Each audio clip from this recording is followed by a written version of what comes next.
In this segment, a video shown of a Christian woman is debating 20 New Age advocates. And for those of you who don't know, New Age consists of a decentralized belief system featuring concepts such as mysticism, divination, and practices such as yoga and meditation from Eastern traditions. See, the issue, I believe, with New Ageism and astrology and Enneagram is it tries to posture the human as God. It tries to posture our will and our emotions and our desires and our manifestations as God to God rather than submitting to him. Another point I want to bring up too, you talked about the Enneagram, Ace, and you talked about demonology. There is demonology associated with the Enneagram and with astrology. Actually, with the Enneagram, the guy who brought the Enneagram into modern existence got the 8 types through automatic writing. So through spiritual trance-like state writing, not being there fully consciously.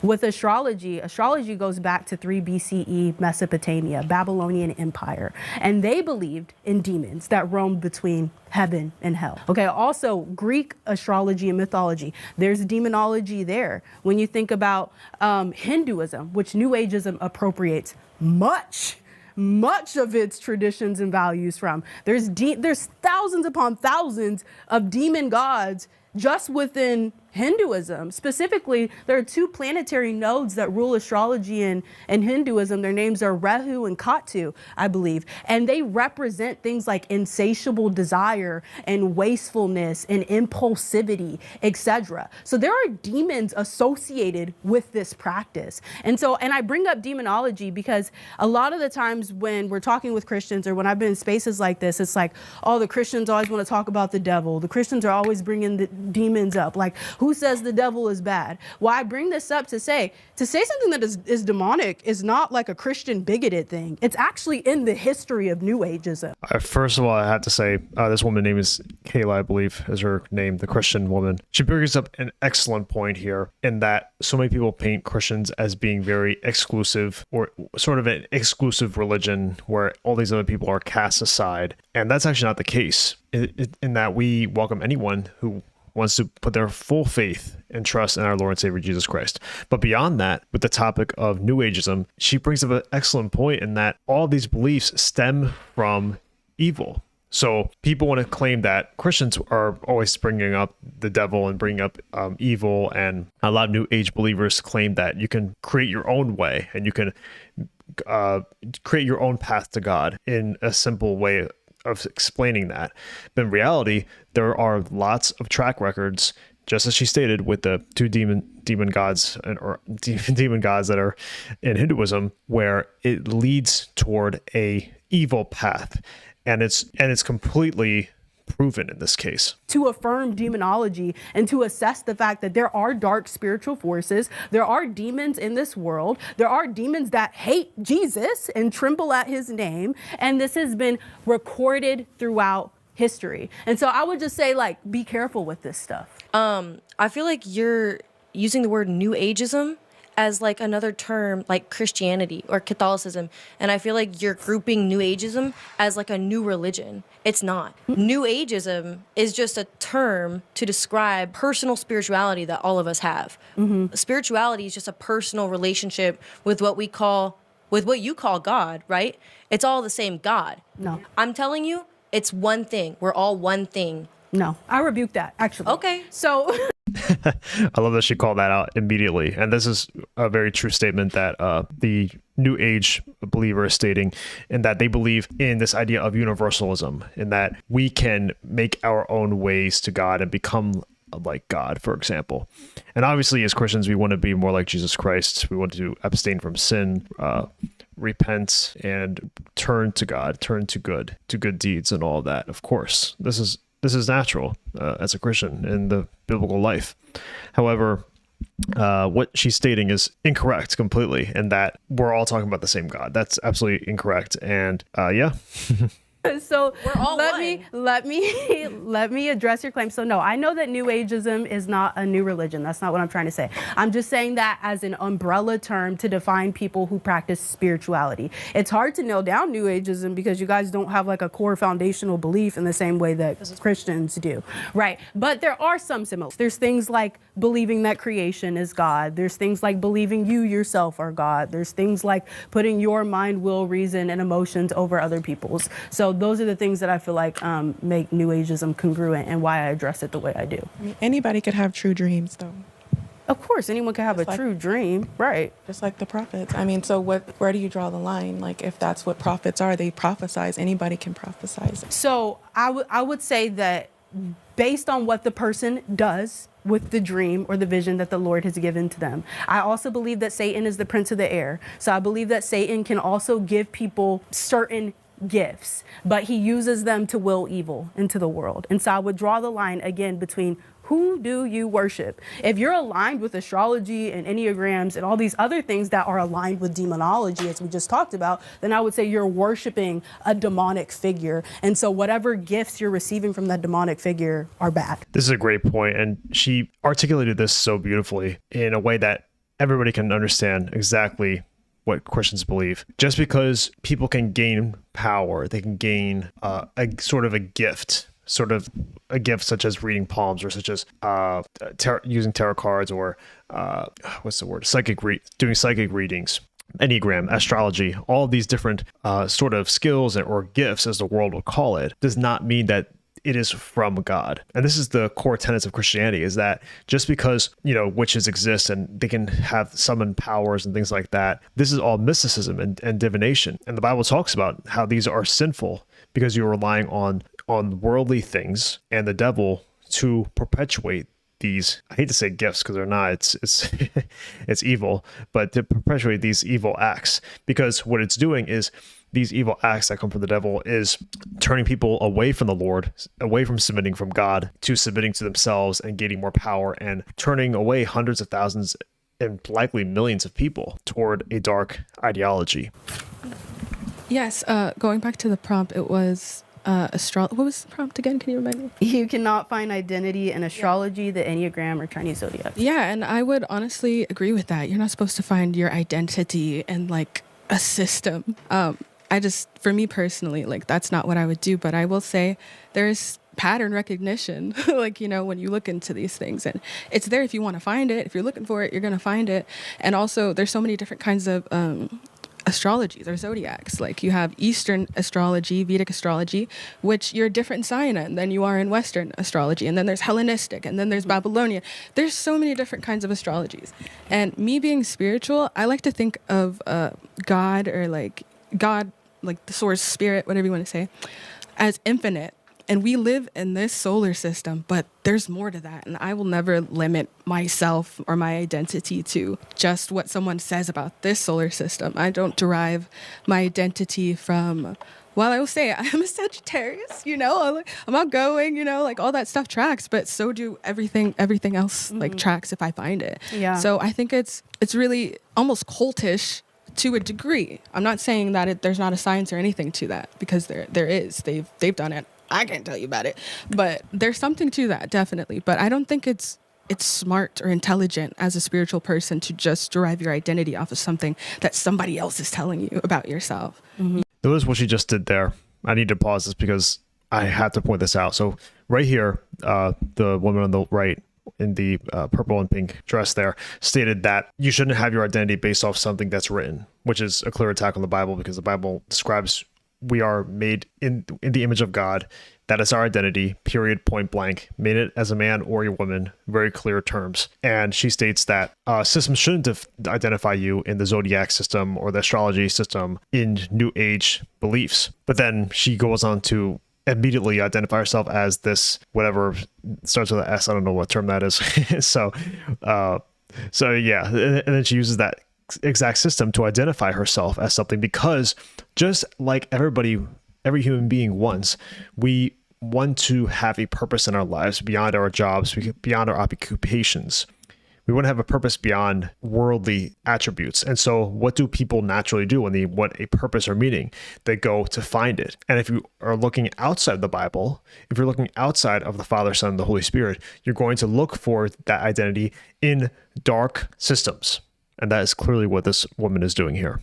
You have to intuit with yourself and learn about yourself. Yeah. Master yourself. That's for anyone. Yeah, I would say the things that track for most people is usually because, one, they're taking advantage of human nature, so the things that we all have in common. And then two, I would say because there's demons associated with it, when you come into alignment with a certain zodiac, you're probably representing or replicating the personality type of whatever that demon is. And so that's why so many people who are under the same zodiac act the same way or behave the same way, because they're in alignment with the entity associated with it. Yeah, it's permission slips. I feel like if you want to act like a Sagittarius acts or anything, you're going to be like, that's me, that's what I do. And you're going to justify your actions and the way you live your life based off of that. But we're so complex and like, yeah, I just wouldn't lend myself to it personally, but take what you need and go. I think that's the beautiful thing of free will. Like, everybody doesn't have to succumb to the demonology aspect of astrology. This young lady right here said, I'm in between world. I don't like astrology. I don't like zodiacs, but I like the anagram. And it's like, you could take the meat and spit out the bones, in a sense. Mm-hmm. I wouldn't. I would say for spiritual people, that's a bit hard though, when there's spiritual realities associated with the things that you're practicing. That seems incoherent. I wouldn't. Those things. Like, That's what's so dangerous about this belief system. And the Bible is very clear about this when it states that wide is the path to destruction and narrow is the path to light. I think that was, I don't know the exact phrasing of the verse, but I'm sure many Christians understand it. And that narrow is the way. And this is clearly, and this woman in green was explaining that she likes not having a defined way of living. She likes that she can take something she likes and something that she doesn't like and choose only a couple things here and there, and that's it. But the problem is you can't do that with any belief system. You can't take only certain things you like and spit out things that you don't like, because it's a package deal. The devil works in conspicuous ways and in evil ways throughout all of these systems. So even if you attach yourself to one quote unquote positive idea from this ideology, you are going to attach yourself to this system and potentially be sort of attached to an occult, unfortunately.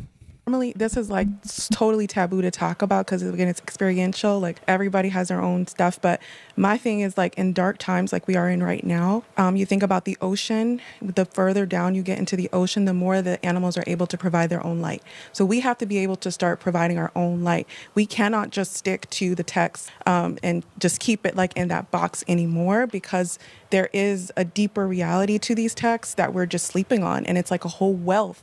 Think about how long it took for Joseph to actually actualize his prophecy, like pretty much all of them. And so we think about manifestations like poof, it's here, but we look at these patterns, again, the pattern recognition, the histories repeating themselves to really go deeper, not just in the text, but within our own selves and our own lives. So I would encourage you to pay attention to your dreams, to write down your dreams, maybe even think about zodiac. Me personally, I would not touch astrology though. Like, I just don't mess with it. But that's my line. Like, that's me. Yeah, I don't think that you could distinguish those practices. And then I would say about Joseph too. Joseph is not manifesting an actualization or a prophecy. God gave him a prophecy ahead of time, and then the prophecy was worked out in God's timing. So yeah, that's all I have to say about that. I have one more thing to say before our time is up. Before, when I was talking about how the God that you speak of is the same God that I speak of, and then you told me that you rebuked that. Yeah. I personally have an issue with how religions, especially Western religions, like Abrahamic religions. Christianity isn't a Western religion. It originated Abrahamic in the Middle religions, East. whatever. Okay, don't call it Western. Okay, my bad. Go ahead. Anyways, I just have an issue with how there's such a concept of separation, where you guys tend to invite the idea of separation, that we are separate from God and that we have to look up to it, or that we are separate from each other, or that, nature is separate from God. I don't subscribe to separation, because that to me is demonic, because hell is a separation from God. Sin means without. So sin is without God, right? So when you're saying that Sin we're means not- to miss the mark. Okay, we have different definitions. No, Either that's way. the definition. Is Either to way- miss the mark. That is the Christian worldview. And That's Webster from your definition. definition, but, like- no, it's Christian, Okay, right? I'm speaking. It's New Agers versus Can you Christians. please let me So speak? that's the definition. I like how they cut that out, the video. Interesting. Probably ensued an argument there. But yeah, this is interesting. And clearly, the Bible is very clear that the prophets in the Old Testament don't manifest anything in particular. It's the instruction from God coming down to us. Just as when Mary received God's message from an angel saying that you will bear a son, and you'll be a virgin, but you'll still bear a son. And excuse me. And she submitted to the Lord's instruction and allowed Jesus to come into the earth. Now, obviously, God has power over all, and of course, Jesus is going to come to the earth willingly, but Mary submitted to that instruction, such as we all, just as the biblical features are submitting to God. Now, obviously, they show sinful people across the Bible, such as David being adulterer, Solomon having dozens of wives outside of God's instruction. So there are sinful people in the gospel, but there's nobody manifesting anything in particular.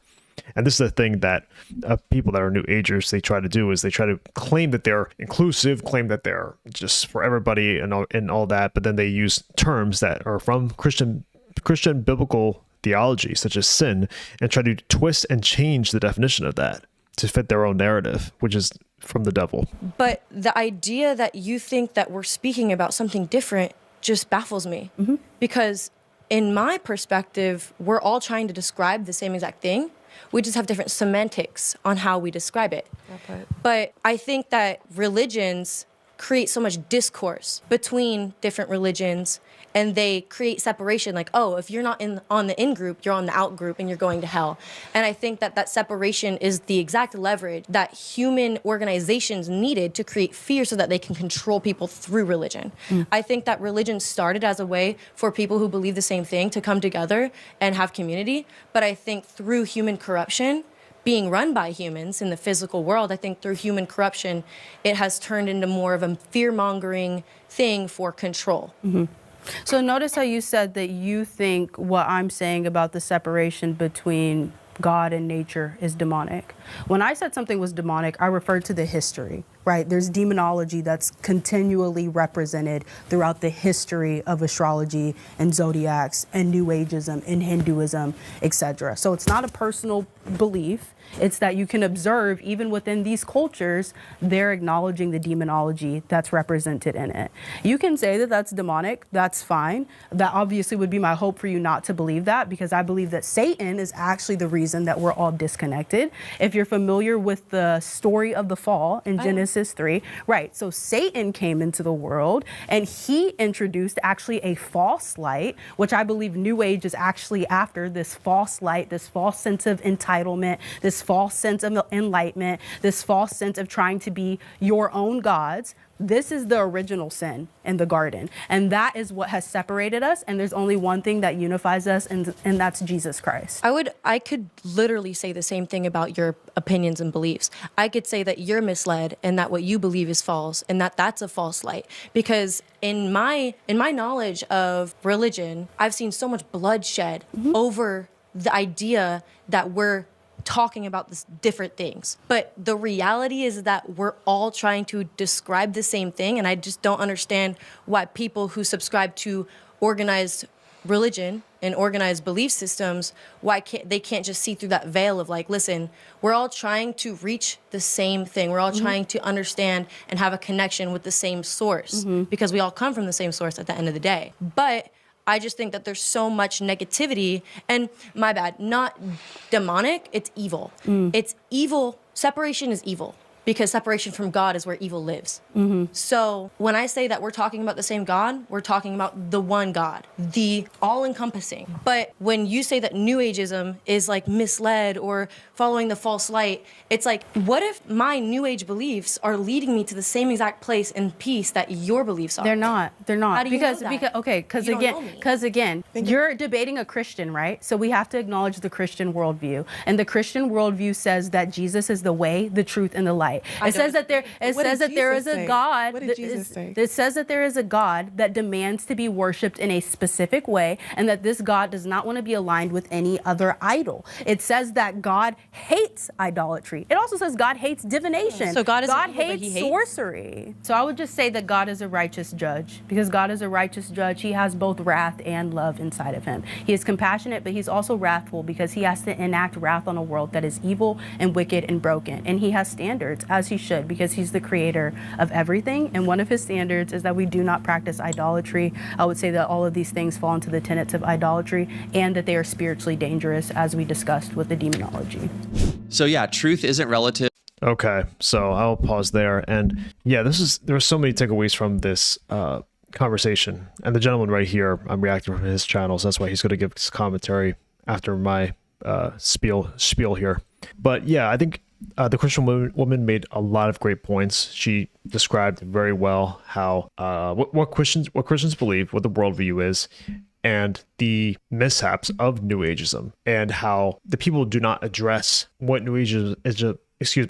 What New Ageism is and where it originates from. So those two are the biggest factors that I pulled from this conversation. And another concept is that the 20 people, well, obviously there was around 4 or 5 of them that had a microphone at this point of the conversation, because this is around an hour or 2 hour conversation. So this is a short clip from it. And so from this conversation, none of the New Age believers explained why they believe what they believe and explained anything about the source. So when the source talks about demonology, they don't explain why that demonology is good. They just say, oh, well, it makes me feel at peace and it makes me feel good. But in reality, this is a distraction outside of Jesus. It's all distraction. It's all darkness. When you're creating your own way, you're creating your own means. And so this is why it's so important to understand what your belief system originates from, the practices it originates from, where it all comes from, how there's idols, God, with even demonology figures that are identified as certain vices such as lust and other factors, which she described with the Hindu idols. And so there's the conversation, it just goes on, and they cannot address it because these figures in New Ageism are inherently evil. The gospel isn't just another spiritual option in the marketplace of ideas. New Age ideas may feel good and enticing, and even like they're offering some form of enlightenment or self-actualization. But as Kayla exposed, they ultimately are self-refuting. And really the core problem here is that they tell us something about ourselves that is just simply not true. They elevate the self above God. In doing so, they open doors to actual spiritually dangerous forces and entities, if you will, that are in opposition to God. And so ultimately, it's the classic thing of God's enemy presenting himself as an angel of light. It looks great. It sounds enticing. It sounds attractive. And it's nothing of the kind. It's actually the opposite. It's fool's gold. It reminds me of that old Disney crone with the apple that's so delicious and so enticing to the eye. You just have got to have a bite from it. Oh, psych, look out, it's poisonous. Jesus said this so clearly in John 14:6. He said, I am the way, the truth, and the life. No one comes to the Father except through me. I know that is like such. They will pause there. Thank you all so much for listening, for staying throughout this video if you're still here. And please like, share, and subscribe for more content if you enjoy, and click the like button. And thank you all so much for listening.